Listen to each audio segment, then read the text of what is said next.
Hello বন্ধুরা, এখন আমাদের লাঞ্চ টাইম। আজকে এনেছি মাছ দিয়ে, কাঁকরোল দিয়ে, আলু দিয়ে ঝোল। এখানে আছে করলা আর আলু দিয়ে ভাজি, আর আছে ভাত। বন্ধুরা দেখো, এখানে দিদি নিয়ে এসেছে কষা কষা মাংস, হিউজ পরিমাণ। আর আছে এখানে আলু দিয়ে মাছের চাটনি করেছে, মাছ ভাজি করে চাটনি আর কি।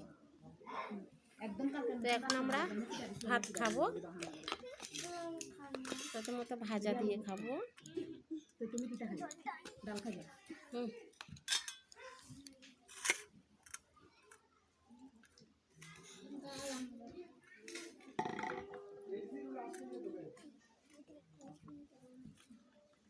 না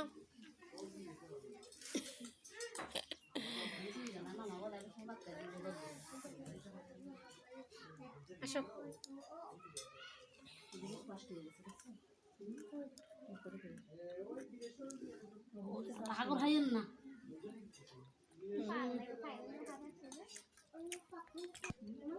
বন্ধুরা তোমরা অনেকে আছো আমার ফ্রেন্ড লিস্টে, কিন্তু তোমরা কেউ আমার ভিডিও দেখো না। প্লিজ আমার ভিডিওগুলি দেখবে এবং লাইক, কমেন্ট এবং শেয়ার করে দেবে, কেমন?